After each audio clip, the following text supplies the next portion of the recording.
email to draw the short straw. So here I am. Okay. Did you see the post in Facebook from Shelly, one of our members? Oh no, I didn't. Oh, these posts are coming in hot and heavy this last week of the year.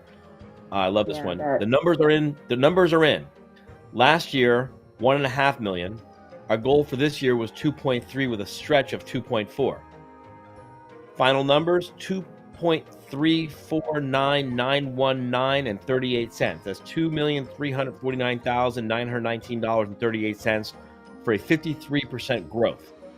This number represents how much I love the fact that she has it down to the cents, right? Yeah, we're gonna love this next part. You're gonna love this next part even better. What's that? This number represents lessons. Mistakes, there have been a few. 2 bad hires, holes in the bucket, AR and deficient trust collection, failure to look under the hood when I was told that all is fine as to associate legal work quality, 2 key staff performing 2 different jobs and 2 marketing vendors changes, a new software changeover. We became a firm that markets when we really had not done proactive marketing before. Our marketing in marketing this past year, I would grade a C- up from a D. It also represents celebrations, up-leveling and growth of the legal and administrative team, new website, improvement in trust collections, increased client count and big difference, contemporary as time recording, law pay financing for clients, guidance from Stephanie Luongo as my CEO. That's from How to Manage. My own growth in entrepreneurial maturity. You may think I am crazy, but I am not celebrating the numbers. What I'm celebrating are the lessons. Trust that I'm going to roar next year. Big goals. What I love is that she gets that growth is more than just about the numbers. Absolutely.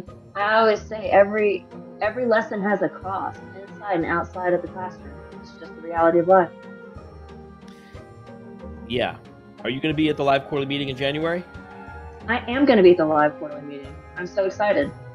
I love the hammer ceremony where they all go across the stage and celebrate breaking the 7-figure barrier for the first year. Yeah, I heard a rumor that we have maybe the highest number ever of people. I can't hear you. I heard a rumor we have the highest number right now. We're estimating based on the data that we're seeing because year-end numbers are coming in. We've got the highest number ever. That's not a rumor. That's true every year because the membership keeps growing. I mean, we're over 600 members. That's true. So, I'm just making up a number. If 10% of the membership, if 5% of the membership broke the 7-figure barrier for the first time ever, when we had 300 members, we would have 15 law firms breaking the 7-figure barrier. Now that we've got 600 law firms, it's obviously going to be more. The percentage is fairly consistent every year, just so you know. It's just the raw number gets bigger. Yeah. It is fun, though, to watch them. And it's always fun to hear the lessons because they always share the 3 things that made it harder than it had to be. And that's always insightful. Because it drives me crazy that there's people in the audience like, I want to have $1 million firm. And like there's 25 lawyers who go across the stage. They had just broke the 7-figure barrier for the first time ever. And they say, these are the 3 things that I did to make it harder on myself. And then fast forward a month, 2 months, 3 months, and there's some lawyer in the audience who was like, I really want to have $1 million firm. It's like, you're doing exactly what they all said they wish they hadn't done that made it harder on themselves than it had to be. And they're like, am I? Like, yeah, you are. Over and over, rinse, repeat. It's not that complicated to build $1 million law firm. It's just not when you have the right support. Just not that complicated. I mean, having the right support makes it easier and more fun and less.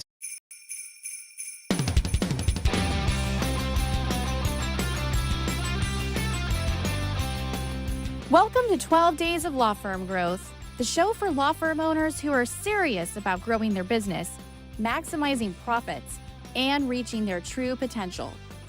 And now, let's get started. Evelyn, thank you for being here. Hi, Arjan. Happy to be here with you. What a pleasant surprise on the 12th night of Law Firm Growth to have Evelyn Aucoin, our CFO extraordinaire. But before I introduce you, before I introduce myself, before I introduce even the show, I want to speak to the value that a law firm owner will get if they pay attention to and implement tonight's lesson. So just a little context for everyone. This is the 12 nights of Law Firm Growth. Every night we've been sharing practical lessons that can help you with the marketing, the sales, the getting more productivity out of your staff, getting more profitability out of your staff, getting more reliability out of your staff, financial controls, all the 7 main parts of a successful law firm.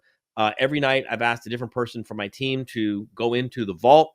We've got since How to Manage a Small Law Firm has been going since we've been recording content since about 2009 or 2010. No, 2008 or 2009. We've been recording content, and we just give away so much free stuff. And our marketing strategy is very simple. We got nothing to sell you on this podcast. When we do webinars, we got nothing to sell you when we invite you to a free webinar. When we invite you to live workshops for free, we got nothing to sell you with the live workshops for free. When we give you free reports, we got nothing to sell you with the free reports. We've had a waiting list for membership for the better part of 2 years. And I don't see the membership, the waiting list going away anytime soon because we're not willing to lower our standards just to hire more professionals. I'd rather just have a waiting list. Anyway, so basically the way it works is you discover us, we discover you, you get some free stuff, you consume it, you like it, you say, I want to learn more. We give you more free stuff, you get more value, you start making things better in your business. You say, this looks really great. I'd like to engage your services to be the CEO, the COO, the CFO, and or the CMO of my law firm to help me manage the business of my law firm. We say, well, thank you very much, but there's a waiting list. You say, put me on that waiting list. And we say, all right, we'll put you on the waiting list. And while you're on the waiting list, we'll do a whole bunch of stuff for you for free. We'll give you free workshops. We'll give you free lessons. We'll give you free tools. We'll give you free resources. We'll do more for you for free while you're on the waiting list than most coaches, consultants, people in our industry do for the fees they charge. We do more for you for free than most people do for a fee while you're on the waiting list. And then, of course, when your turn comes up on the waiting list, we say, great news, your turn is coming up on the waiting list. We're going to have an opening for you in the next month, 2 months, whatever. And you either say, hot damn, great, and I'm ready to take this thing to the moon, or you say, I'm going to pass, and that's okay. We're not going to force you. Anyway, we got nothing to sell you. I just wanted to kind of tell you what the big benefit is because we have, Evelyn, I don't know if they told you, we get a very small live audience on the show, but what we're finding is that we have a massive audience of people who listen to it and download it, and we see people sharing it. It's pretty, this is like becoming something of a viral kind of a thing that lawyers are sharing with other lawyers all over the country and even other countries we're seeing. That's awesome. So anyway, I asked Evelyn to we asked Evelyn to go into the vault, find a clip that she wants to share. What's in it for them? What's the benefit to a law firm owner? Maybe they have a $5 million law firm. Is the clip you've decided to share going to be relevant for someone with a $10 million law firm? Absolutely. Absolutely. Hands down. We've got a lot of $10 million law firms. Is the clip going to be relevant for someone who only has a $1 million law firm? Absolutely. It's ideal for somebody who's even just thinking about striking out on their own and taking that chance to be an entrepreneur and start a law firm. Yeah, so everyone, we got over 600 law firms that we manage. I would say that of the 600 law firms, I don't have the exact stats in front of me, but something like 20%, 25% are multi-million dollar firms. Probably a third, 25, 30% are less than $500,000 in revenue. Yeah, so we run the gamut, all different practice areas, because once you peel the thin veneer of the practice area off of the firm, the mechanics that actually make the business work for you are pretty much the same. So what's the clip gonna do for them? Well, I actually did a little math today. I know that doesn't shock you because you know how much I love math. I have done over 3,000 advising calls in my role here at How to Manage. And I've worked with people as a CEO, fractional CEO, a fractional CFO. I've taken emergency calls. And what I've done is I've witnessed firsthand the You've gone challenges into, our sorry to members. interrupt, you've gone into multi-million-dollar firms that were not profitable, and Absolutely.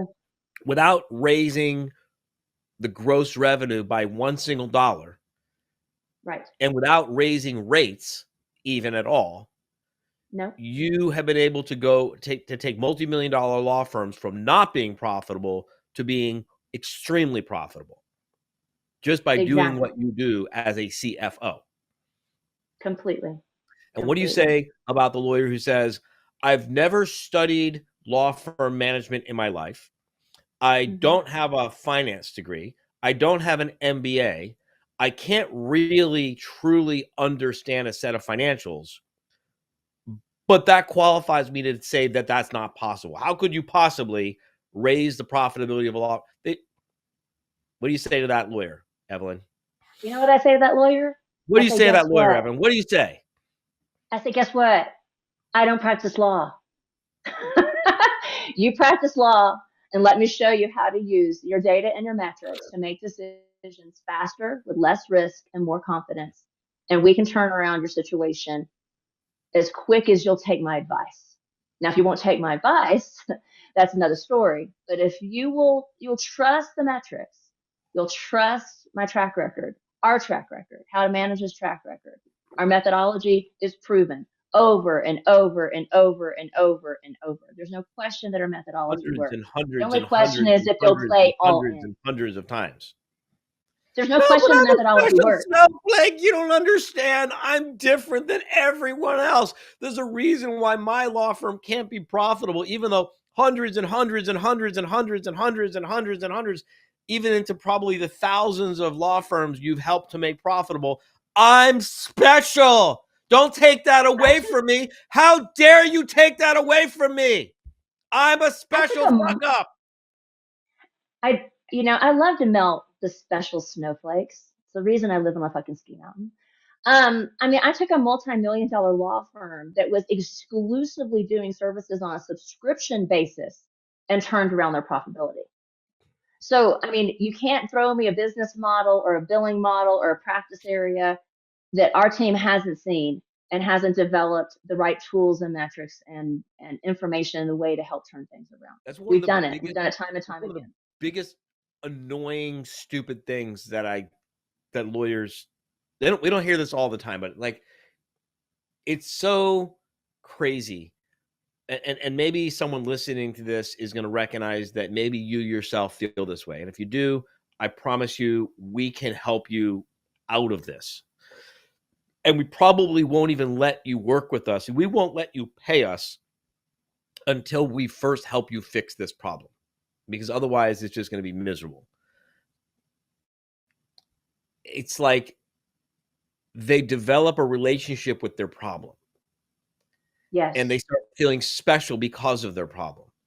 And when we come along and show them, like, look, no one's going to name this disease after you. This is, we see Hmm. this, what you're experiencing might be new and different and a case of first impression for you, but we've seen it like 500 times and we know exactly how to make it better.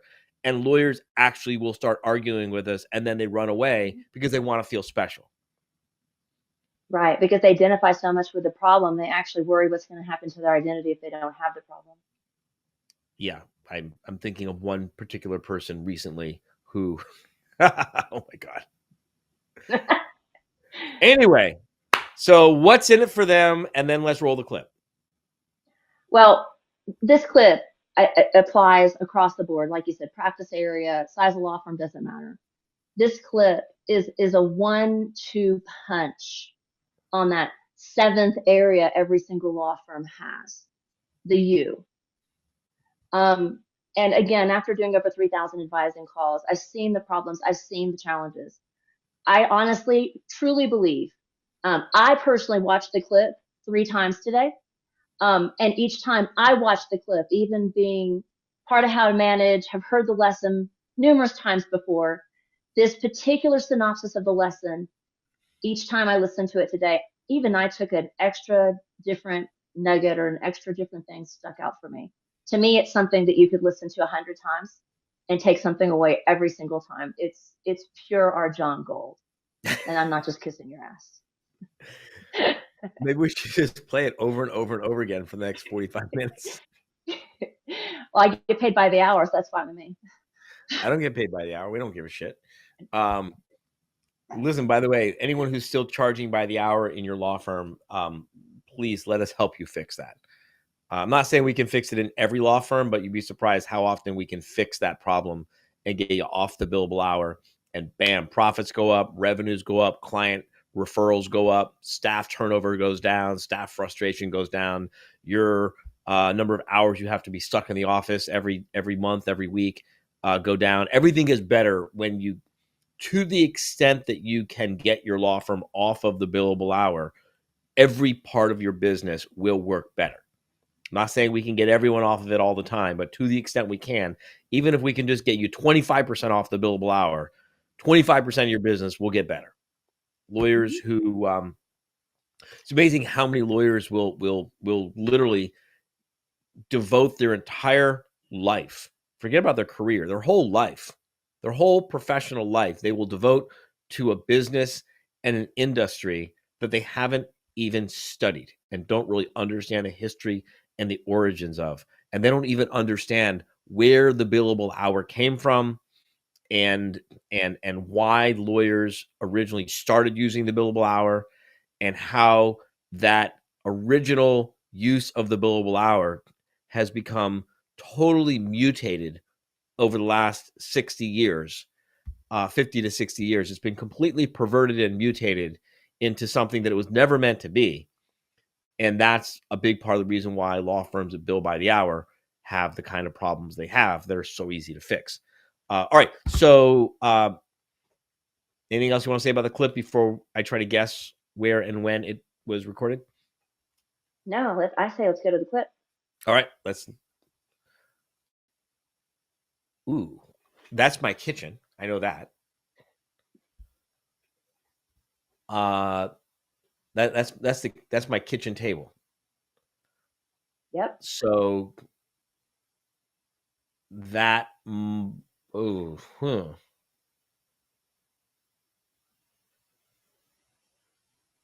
Is this an iron sharpens iron? No. I mean, is this a practical, profitable mindset call? Yes, it is. Okay. It was a practical, profitable mindset call. The reason I'm guessing that is because what other call would I do from my kitchen table? A kitchen. Yeah, exactly. I was living the giveaway. Yeah. One of the giveaways. You do a marketing video. You got like 500 lawyers on the marketing video on something, and all of a sudden, like, my housekeeper walks in. Like, no. Start giving me plates of food. Yeah, but I can't nail down the year. I mean, it's got to be within the last 3 years because we've only did practical, profitable mindset program for the last couple of years. So I can't tell the year, but I know that it was the practical, profitable mindset program. I know that it was my kitchen table. Okay. Yes, it was, and it was the first year of the program actually. So it was from August of 22 is when this. Okay, so 2022. Mm-hmm. All right, let's look at the clip. Let's go. Victims see the world as being a place that acts upon them. If you're going to be a victim, what do you need? What does every victim need in order to remain a victim? And keep in mind, on some level, the victim wants to remain a victim because it gives them a sense of relief and absolves them of a feeling of responsibility. What does every victim need? Someone who is making them into a victim. Because if you are making yourself into a victim, then you're not really a victim, are you? The very premise of being a victim is someone is doing something to you You need someone to do something to you. You can call it a villain. You can call it this. You can call it that. In the Cartman drama triangle, it is referred to as being a persecutor. Every victim needs a persecutor. Some victims try to escape the feeling of being a victim. They try to find purpose in their life. They try to find meaning in their life. They try to avoid dealing with their own shit by rescuing people who are victims. You get what I'm saying? This is why it's called the Cartman drama triangles. Victim, persecutor, rescuer. It's a triangle. It's a very unhealthy dynamic between these three: victim, persecutor, rescuer. Very unhealthy dynamic. Now, the alternative is to go from being a victim to being a creator. The alternative to a victim is to be a creator. A creator is a person who, rather than sees the world as being a place that acts upon them, the creator sees the world as being a place they act upon. Yes? Yes, the circumstances have changed. No, I'm not happy about the circumstances that changed. Yes, the circumstances which have changed are inconvenient and all of that kind of stuff. But I have the power of agency. I have the power to act upon my world. I can change my world if my world isn't the way I want my world to be. I can create the world I want for myself. That's the creator as opposed to the victim. You see the difference? All right. Now, the alternative to the persecutor is the challenger. The challenger sees you as a creator. The persecutor sees you as a victim. The challenger challenges you to help you step up.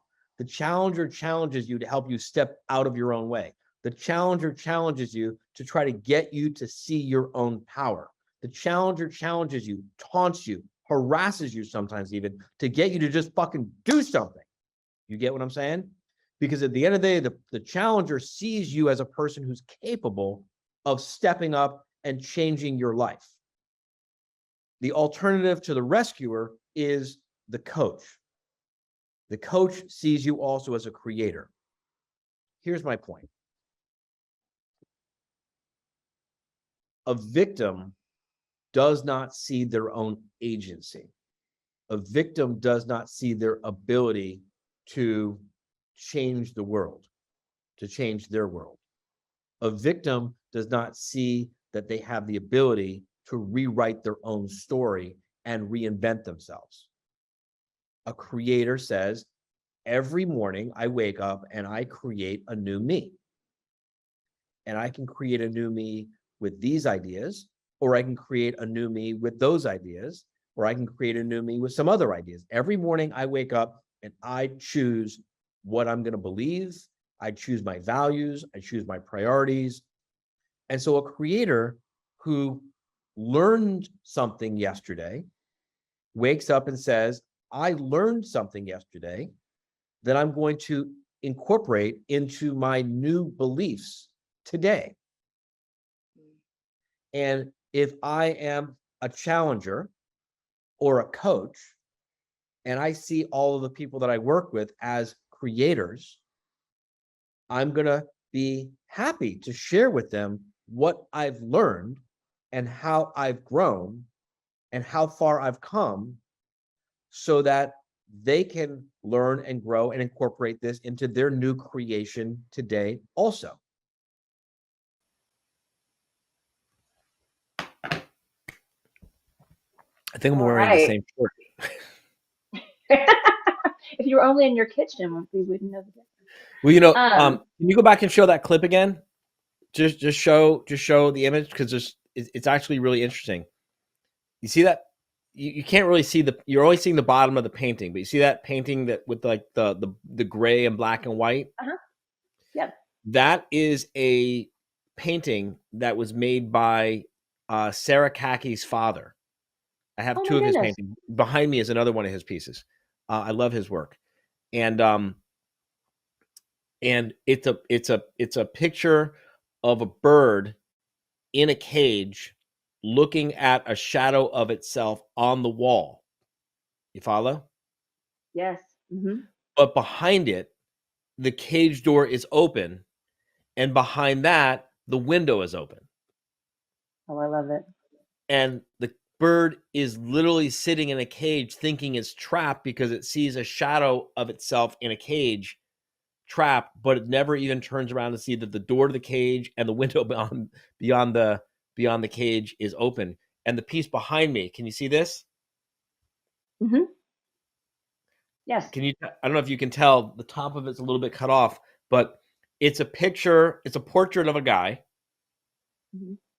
reaching up and cutting the string of the painting to free himself. Oh, He's setting I himself didn't know free. what it was doing. Yeah, Interesting. you can't tell from but I mean, you're starting to notice a theme here in the art that I like. Absolutely. Absolutely. So can I tell you some of my favorite lines out of that particular clip and have you maybe opine on them a little bit? Yeah. Well, you gotta just love that. Just fucking do something. Tonight's theme is to live the life I want tomorrow by taking action today. I mean, if that doesn't sum it up, do something. Download the freaking free tool that we keep putting the link up to, right?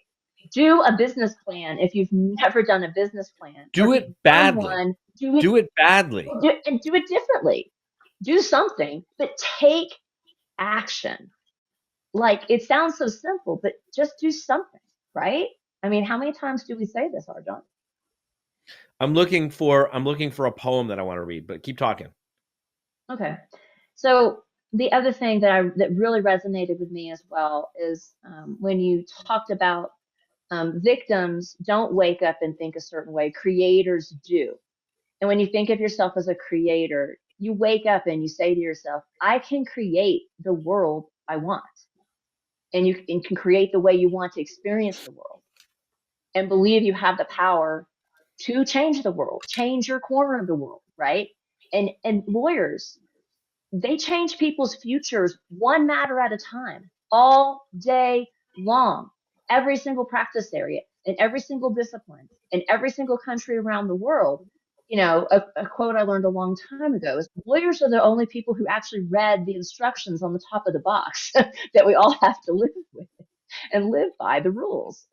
And Well, I mean, the saying, first thing, let's kill all the lawyers. You know what that's from? what is that from? That's from Jake the Butcher, a play by Shakespeare. And the context of the quote is Jake, they were saying, let's create anarchy. Let's deprive people of their rights and create anarchy.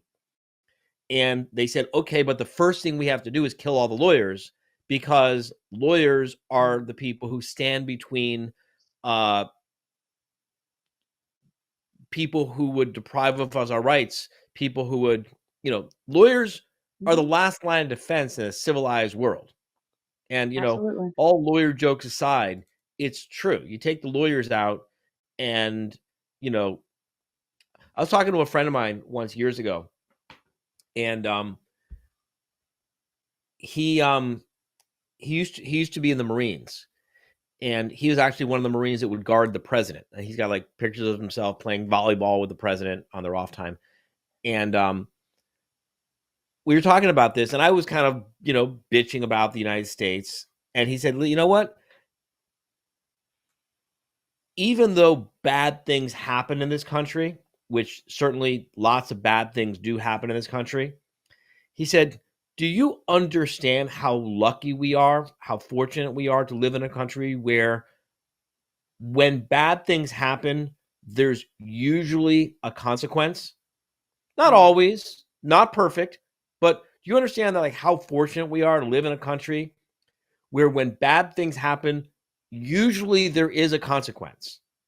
People who talk about all the things that go wrong in this country, try living in a country where when bad things happen, usually there isn't a consequence. That's called most of the rest of the world. Most of the rest of the world, when bad things happen, usually there's no consequence. When someone is raped, when someone is murdered, when someone is beat up, when someone is robbed, when someone is oppressed, when someone is enslaved, when someone is kidnapped, in most parts of the world, when someone breaks their contracts, in most parts of the world, there is no consequence. You take the lawyers out of it, and that's where you wind up. So, I think that's really, it's the holiday season. We're all in the Christmas, New Year's spirit, thinking about a fresh new start with the new year and a chance to do everything we want to do in the new year that we didn't do in the last year or the year before that or the year before that or the year before that. Have the courage to do it imperfectly. Right. Right. I mean, you can have excuses or you can have results. And the difference is taking action. Absolutely. Every single time. Take all your excuses and shove them up your ass. Taya Astuya. You want to know a funny story, Arjun? I'd heard the quote, obviously working here, and I knew your son's name was Taya. Taya Astuya. I thought it was just Spanish. I didn't realize it was the acronym for about a year until Oscar explained it to me. Oh, yeah. That was our motto for years before he was born. Yeah. I mean, we were flat broke. We were broke. Lost a house to foreclosure, the whole 9 yards. Everything, broke in 2000. Lost the house to foreclosure in like 2006, 2007. Basically started How to Manage a Small Law Firm, restarted How to Manage a Small Law Firm in 2009. From the condo that we were in the process of losing to foreclosure. Wow. And this was 2008, 2009, when all the real estate meltdowns were happening.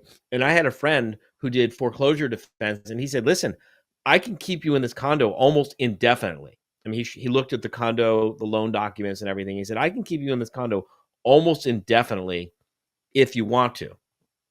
And we talked about it, and we said, you know what? No, we're going to give the condo back. And, everyone said we were crazy. Like, don't you realize? And they pulled out their spreadsheets and they pulled out their calculators and they showed us mathematically why that was the wrong choice on paper. And we said, you know what?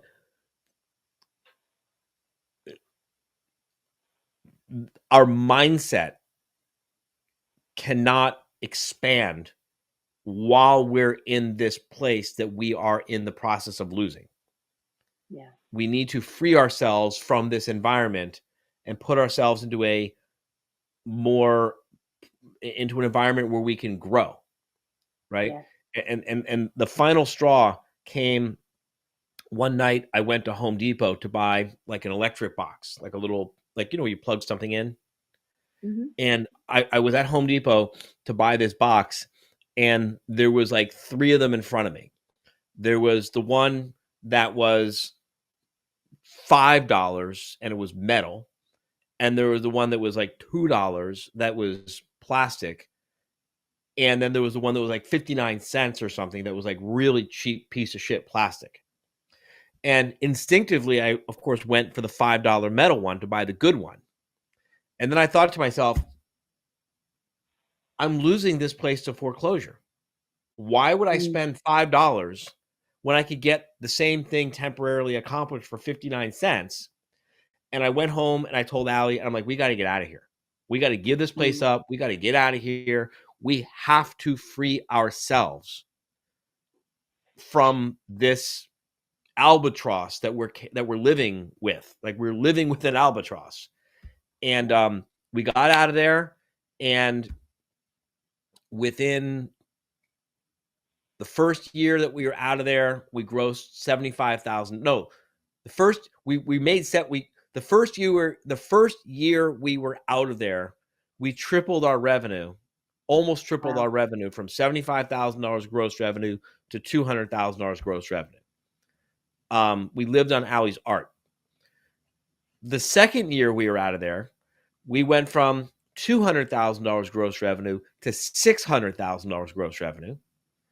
Then we went to $1 million, $1.7 million, 3, 4, 6, 8, 11, and the rest is history. This year we'll do over $30 million, over 10,000% growth, and it all comes down to what you were talking about that clip. The world is not happening to me. I'm a creator. I make my choices. I'm willing to do things imperfectly. Yeah, absolutely. And the part we said also, creators realize that they can choose to rewrite their story and reinvent themselves. Like, it's a choice. It's not some sort of like weird vortex that you may or may not fall into. It's a choice, and it's a choice you execute through action. And I think it's a simple concept, but it's not necessarily always easy to grasp or implement. One of my favorite quotes, I found it. I'm gonna read it to you. Oh, awesome. I've read this from stage a bunch of times at live quarterly meetings, so you probably heard it before. The title is "Failing and Flying" by Jack Gilbert.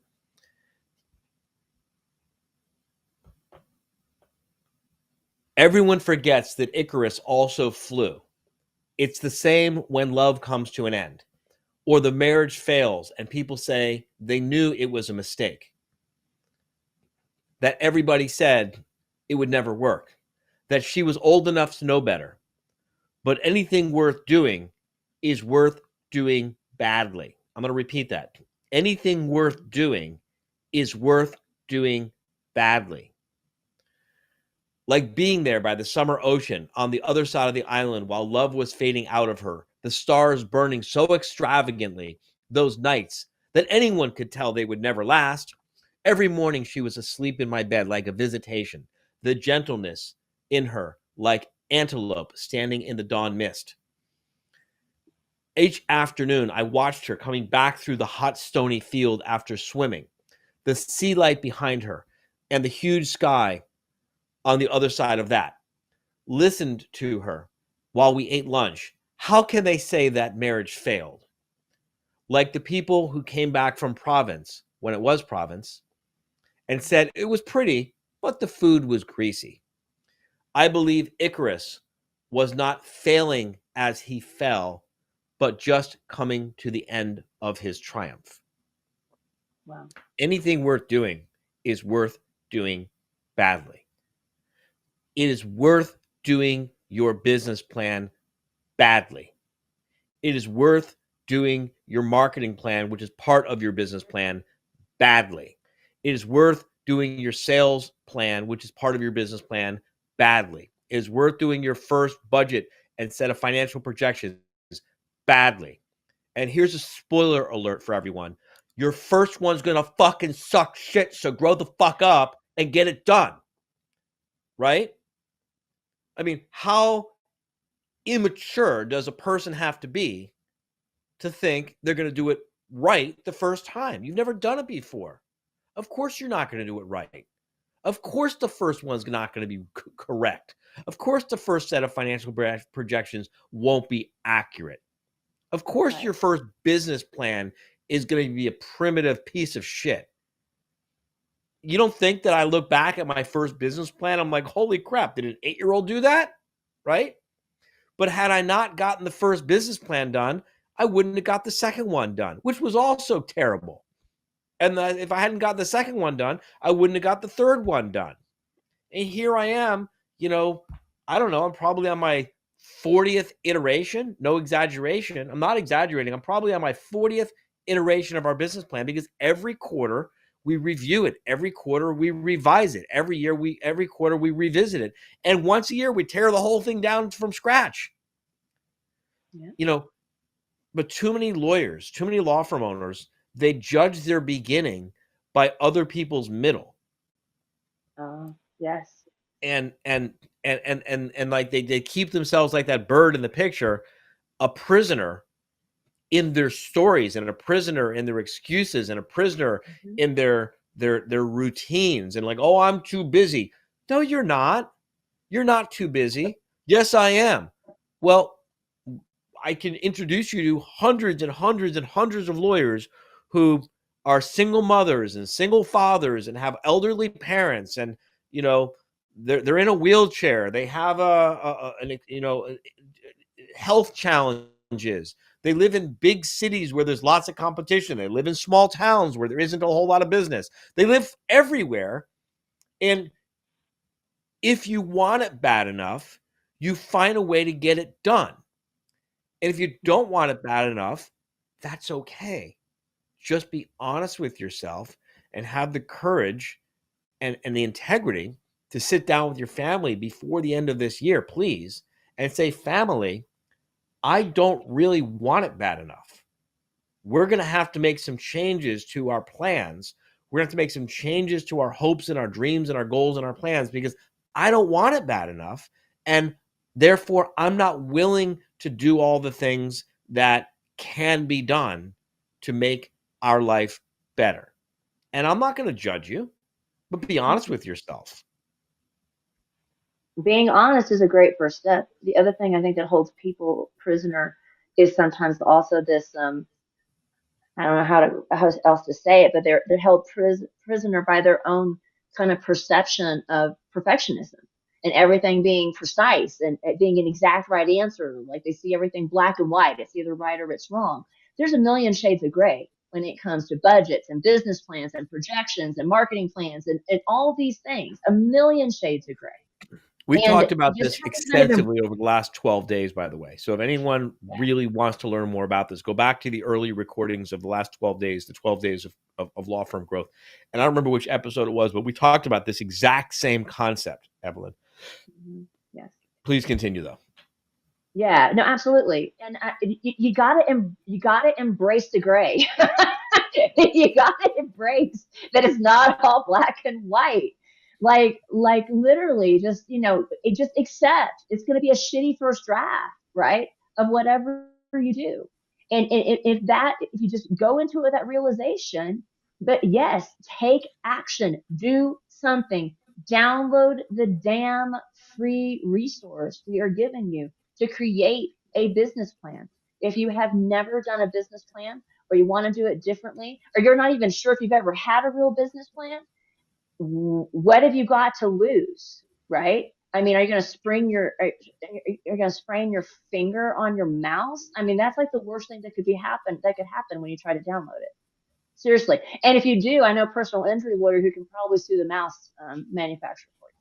So my other favorite quotes in there too, which really stood out. I'm writing a note for an idea for a webinar that we can host. Oh, awesome. How to write a business plan you'll be embarrassed by when you look back at it as the owner of $1 million law firm. Mm-hmm. Yeah. For sure.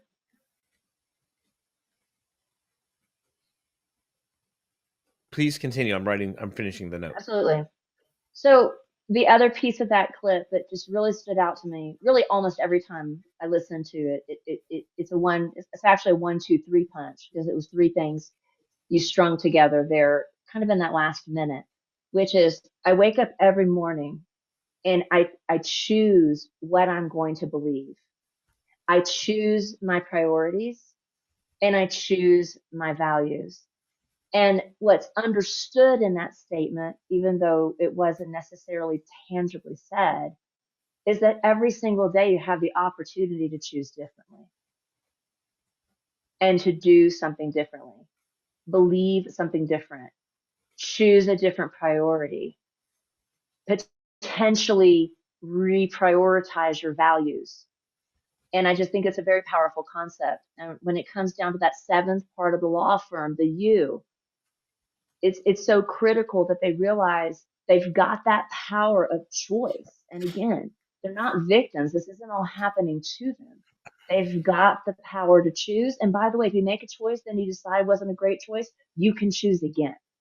And I think that's such a powerful concept. And that's the other reason I love that concept. Everything's a test. Mm-hmm. As long as everything's a test, you can't fail. You literally cannot fail. Like I probably haven't failed in 10 years. I've gotten a lot of data. Mm-hmm. I've conducted a lot of tests that didn't turn out the way that I hoped they would turn out. but I didn't fail because I learned something. Now, my favorite Gandhi quote is, "When you lose, don't lose the lesson." Garth Brooks. Um, failure isn't failure if a lesson from it's learned. Exactly. Looks like we've got a quote or a question in the comments from So you Roberto. like the workshop that we could do? We could do this workshop for Yeah. free. How to write a business plan you'll be embarrassed by when you look back at it after you have transformed yourself into the owner of a 7-figure law firm. Yep. You think that if we paid lawyers to come to that workshop, you think there's some lawyers who are whining and complaining to their family and making excuses to their family and telling their family about how they can't pay for tuition and they can't pay to live in the house they want to live in and they can't be there for them for after school activities? You think if we paid those lawyers, a bunch of those lawyers would still find a way to not come to that workshop? Oh, I guarantee it. Yeah, because they're literally scared shitless of success. Because more people are afraid of success than they are people who are afraid of failure. Failure is easy to get used to. Failure is easy to find. I mean, you go into any bar function and you start bragging about your failure, and you're going to have a fucking support group around you, telling you how it's okay and don't worry about it, and they'll be giving you all the support you need. They'll even be competing with you over who's got a bigger fucking story about more failure. You go to that same bar function and you report honestly and accurately about success, and you're a pariah. No one wants to talk to you. They insult you. They criticize you. They make sarcastic remarks behind your back, sometimes to your face. Call you a liar. They call you a liar. It's a lot easier to go through life as a fucking failure than it is an astounding success. So yeah, even if we gave this workshop for free, how to write a business plan you'll be embarrassed by when you look back at it after you've transformed yourself into the owner of a 7-figure law firm. And we could give them a money back guarantee. We could say the workshop is free, and if you come to it and you don't think it's awesome, we'll pay for your hotel and your travel. And they still won't come.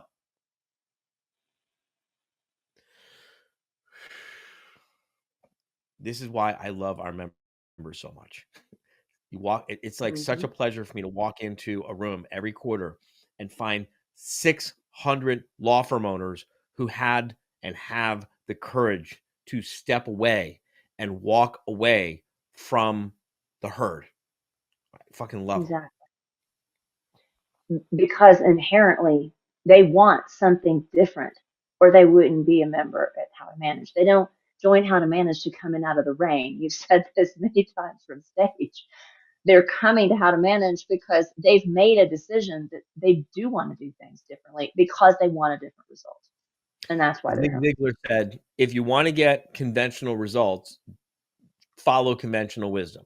If you want to get extraordinary results, unconventional results, you have to be prepared to do things differently than everyone else is doing them. Exactly. And what we do with our members in How to Manage a Small Law Firm is just so different from what anyone seems to even imagine.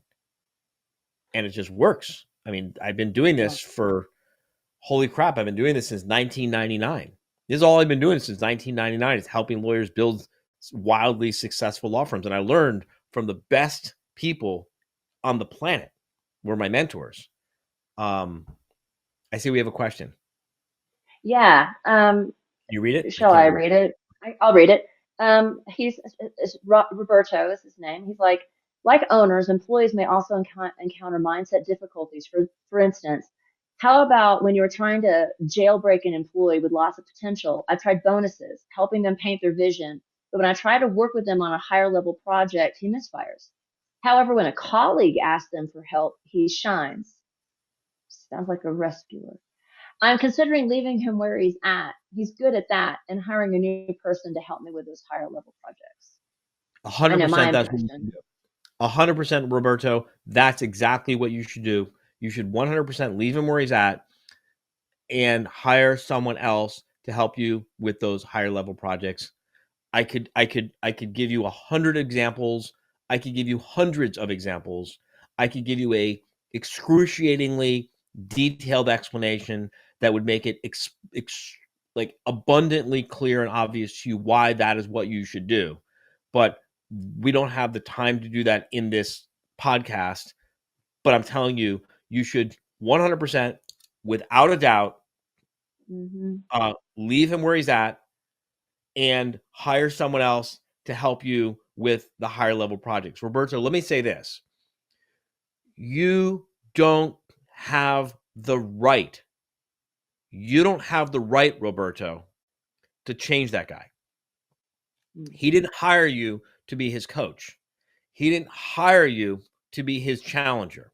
He didn't hire you to help him make a transformation in his life. He did not give you permission to get him to make changes in his life that he's not ready to change. You don't have that right. You should leave him alone.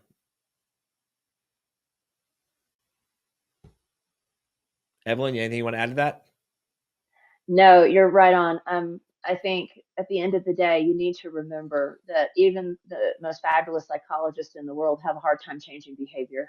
So when we try to do behavior modification, we're way beyond our scope of practice, even as managers in any field. But what I'm getting at is something deeper, Evelyn. Our members sign a contract. They sign an engagement agreement that specifically asks us to challenge them on their bullshit. Yes. It specifically authorizes us to tell them truths that they don't want to hear. We are hired and specifically authorized and given permission by someone who says, I want to change my life. I want to change how I do things. I want to change me so I can change my business, so I can change the rest of my life. And they give us permission to do that. Yeah, it's consensual advising, consensual challenging. Totally. Transparent. No bullshit. They know what they're getting. They came for a job. They didn't come for a personal development course. They didn't come for coaching. You know, lots of lawyers think that they can substitute coaching for management. Because coaching is more fun. Coaching is easier. Management is hard fucking work. Yes, it is. But your employees don't need coaching. They need management.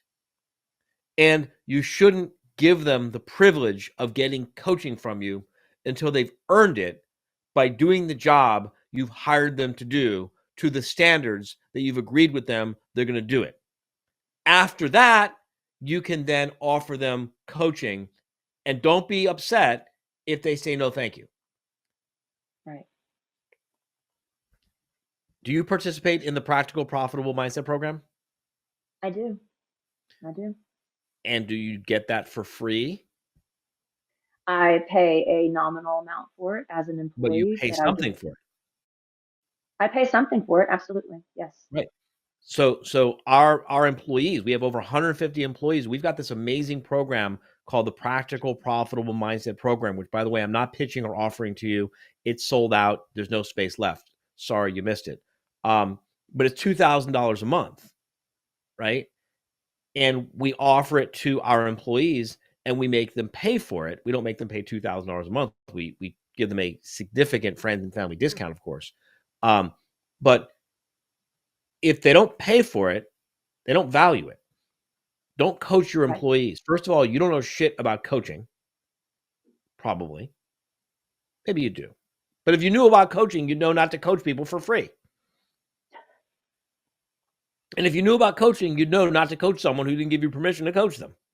So I'm going to assume that Roberto doesn't know anything about coaching. Don't coach someone who hasn't given you permission to coach them.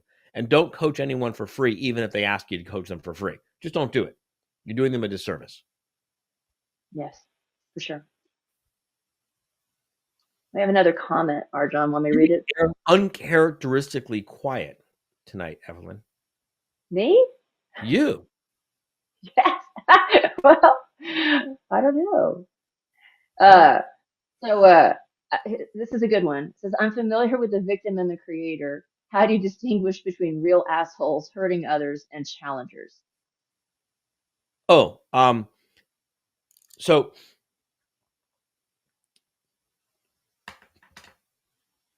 a persecutor who is a real asshole hurting others, and a challenger may, at first glance, appear to be very similar. They might be using the same words. They might be doing the same things. They might be using the same tools. The difference between a challenger and a persecutor is that the challenger sees the person they're challenging as a creator. And if you pay attention, you'll see that they keep empowering the person. They're not just challenging the person, they're giving the person a way to step up. Because the challenger sees the other person as a creator, and essentially what they're doing is they're trying to get a rise out of them so they step up and claim their power. The persecutor doesn't see the other person as a creator, and the persecutor doesn't give the other person a way to claim their power in the relationship. The persecutor will always keep the upper hand. The challenger gives the other person the opportunity to claim their own power and take the upper hand. They don't like, I don't need to be in this role. I'm just stepping into this role, holding the space till you step up for yourself. In many cases, the challenger will be much more ruthless. The challenger will be much more ruthless than the persecutor, because the persecutor doesn't see the other person as a creator, doesn't believe the other person can actually step up, and there's a limit to how far they'll push the person, because they see the other person ultimately as a victim, just as they see themselves as a victim. The challenger sees themselves as a creator. The challenger sees the other person as a creator, and will usually be willing to go much farther than the persecutor will. It's a little bit confusing, but if you watch it, the dynamic plays out very predictably. What about you? What do you think? Yeah, no, and the persecutor, I mean, they have pity on the person because they do see them as a victim, and they see them, and they want to endorse the fact that the person sees himself as a victim, and they're going to use language supporting that person, identifying as a victim over and over again, and like almost validate them in that victim mentality, because that's their role. They can't be a persecutor without a victim. Like you said in the call, I think it was 2 nights ago, or it was in the clip, that they're symbiotic. Persecutors have to have victim, and a victim has to have a persecutor. A very symbiotic relationship. They're symbiotic, and so Codependent is also it's codependent. It's symbiotic, and it's this cycle. It's this circle that's going nowhere. It's just a spin cycle. It's an endless spin cycle. That's another way to make a distinction. The persecutor needs the victim. Mm-hmm. Very often the victim encourages and even gives permission to the persecutor. The challenger doesn't need the victim. I'm going to challenge you. I'm going to push you. I'm going to push you. I'm going to push you to the edge. I'm going to push you over the edge. I'm going to keep pushing you. But at the end of the day, I don't need you to do anything. I'm not gonna say I don't care. Obviously I care. I want you to do something to help Right. yourself, but I don't need you to do it. I'm not going to get my love. I'm not going to get my self-esteem. I'm not going to get my security from whether or not you do something or not. The persecutor does. Yeah, the challenger has a is not emotionally attached to the outcome. They're detached from the outcome. They don't have an emotional need for the outcome. But the persecutor has the need for the victim to save the victim. So there's very much this different element. Yeah, very often you'll see the persecutor is like they're pushing the person, they're pushing the person, they're pushing the person. And when they feel the person starting to break, they'll actually let up, let the person recover their footing so they can keep pushing them some more just because they like pushing them, right? The challenger doesn't let up. That's why, to the untrained eye, the challenger might look worse than the persecutor, but the challenger is really truly pushing someone towards towards discovering their inner creator.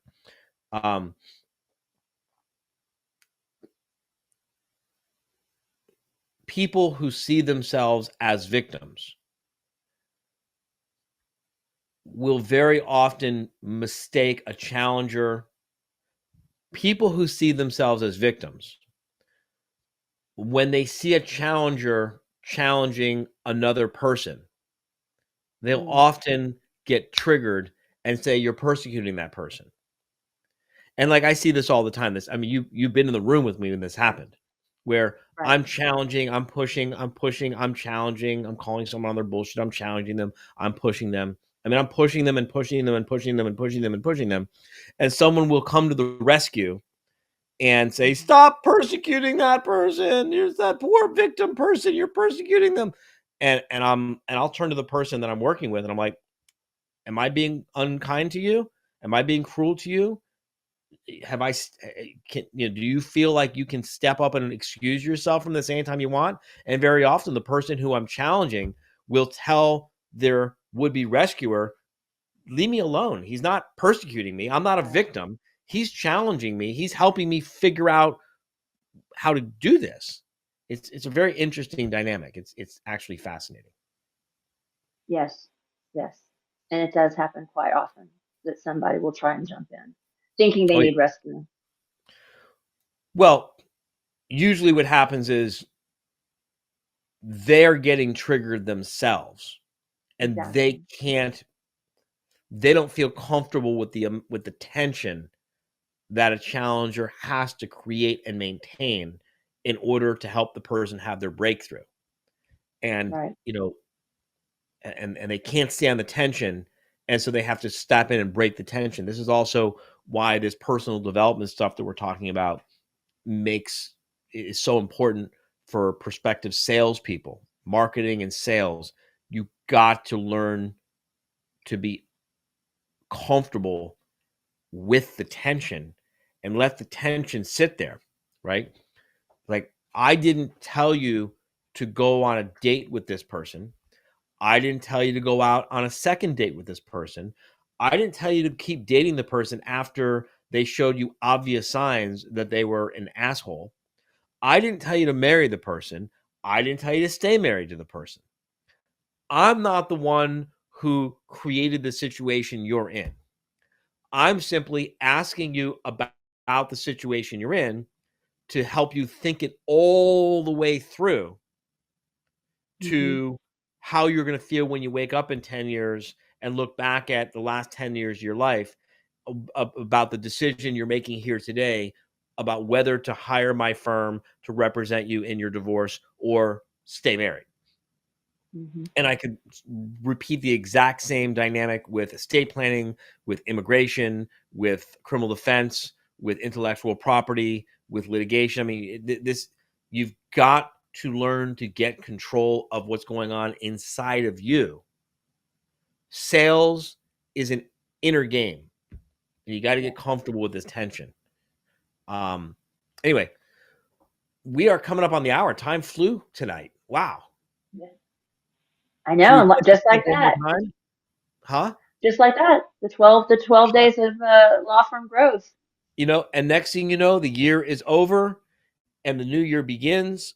And, you know, don't wake up a year from now, everyone. Please don't let yourself wake up a year from now and don't let yourself wake up a year from now unable to say that you really tried to give yourself a better life. Don't wake up a year from now and say, my life is materially the same or worse than it was before. And I didn't even write a business plan. And I didn't even do a budget. And I didn't even try to create a marketing plan. And I didn't even create any financial controls or key performance indicators that I could try to see if maybe I could get control of my law firm and give myself and my family and my clients and my staff a better life. Please don't let yourself wake up a year from now and have to say you didn't even try. That's the worst thing. Exactly. The definition of insanity, right, is doing the same thing over and over again and expecting a different result. You have to take different action if you want different results. Absolutely. And you can start with this download that we've been offering through this entire series here to get started.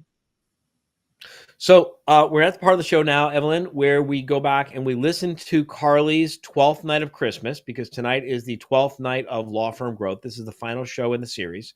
I would encourage everyone to listen to or subscribe to the Profit First for Lawyers podcast. Jennifer put that up. The Profit First for Lawyers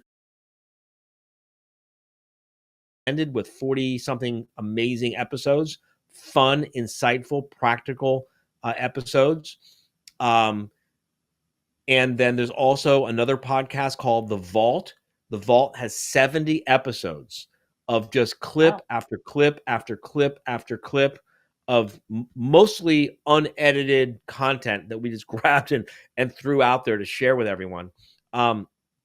We will help you with your marketing for free. We will help you with your sales for free. We will help you with your staffing for free. We will help you with your key performance indicators for free. We will help you develop your business plan for free. We will help you develop your budget and your projections for free. We will help you with your mindset for free. We will help you with every part of your business for free. We will do more for you for free than most people will do for a pretty hefty fee. And then when your turn on the waiting list comes up, we say, great news, the turn on the waiting list has come up. And by that time, we've helped you with so much stuff that you either know for sure that you want us to keep helping you, and then we take it to obviously an even higher level, or you know for sure that you want nothing to do with us because you just, you had enough free samples and you don't want it. But it becomes a very, very simple decision for you and a very simple decision for us. And that is why we have a waiting list. And that is why we have the majority of our business comes by way of referrals. And that's why we have our retention rate of membership is so high that most people don't even believe it, but it's true. It's not 100%, but it's like 85%, right? Mm-hmm. Yeah. Which is pretty fucking extraordinary. Anyone who has a consulting business, a coaching business, a mastermind business, who says they have 100% referral, 100% retention, I promise you, they're either lying to you or they can't do math. Sorry? Or they can't do math. No, that's not true. That's not true. No, there's much, much worse. What they do is they, what is it called where you'll say anything to keep someone happy? You'll say anything to keep them happy. You'll say anything to keep them from quitting. You'll say anything to not get fired. Mm. That's what happens in a lot of these groups that have 100% referral, 100% retention rate. Oh, yeah. I mean, just think about if a member, brings you some giant pile of shit and they want you to agree with them that they're right and they're clearly wrong. Right.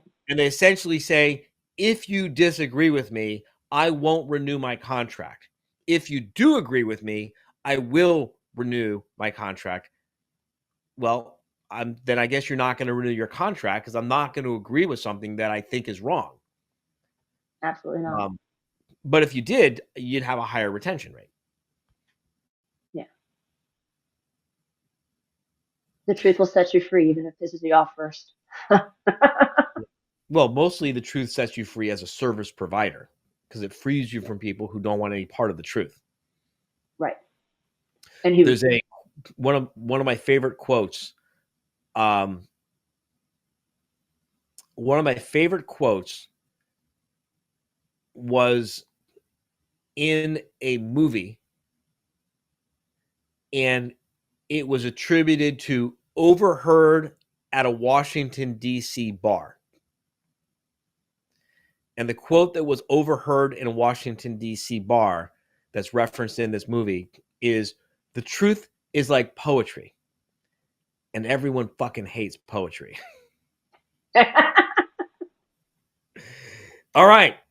It's the 12th day of law firm growth. We've delivered a ton of value in each of the other 11 nights. I believe we've delivered a lot of value in this night as well, if you will implement it.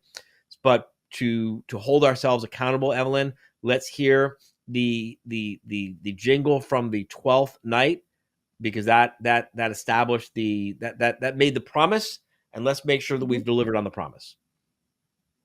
On the 12th day of Christmas, my friends at How to Manage a Small Law Firm taught me I can live the life I want tomorrow by taking action today.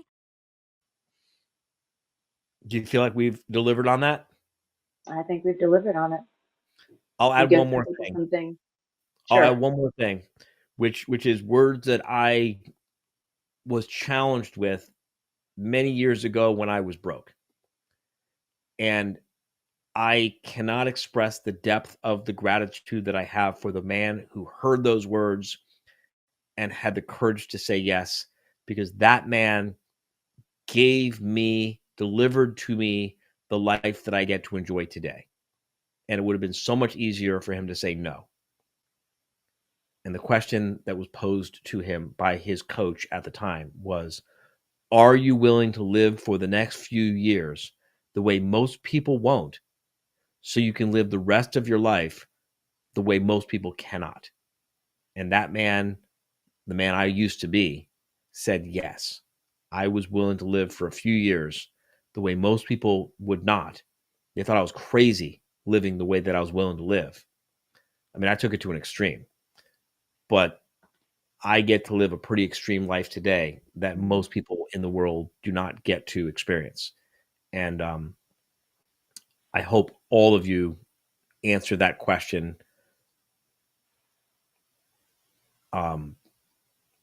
with the person you're going to be 10 years from now in mind. Will you be willing to do some things for the next few years the way most people won't, so you can live the rest of your life the way most people cannot? All right. The year is over. All right. The year is over. It's done. Finito. Poke a fork in it. Let's hear the 12 nights of Christmas from the top. And Evelyn, I will see you in January. Awesome. Thanks, Arjun. Thank you, and thank you. On the 12th day of Christmas, my friends at How to Manage a Small Law Firm taught me I can live the life I want tomorrow by taking action today. How to free up my time to spend it on more important things. Having documented systems and procedures will save my sanity.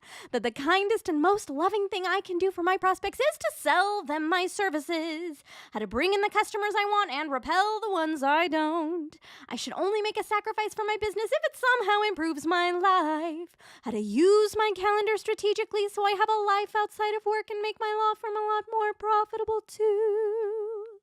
Leave my bullshit at the door. How to set better goals, the difference between strategy and tactics, how to defend my standards, and a practical working definition of whether my law firm is successful or not. So the version of myself that's 5 years in the future can look back at the me today and thank me sincerely for doing the hard things that will give them the kind of life that I've always dreamed of, instead of settling for the mediocrity that I'll get if I give in to my subconscious, who's screaming at me to keep to the status quo because new things are dangerous. So this year I'm giving my subconscious the middle finger. Merry Christmas!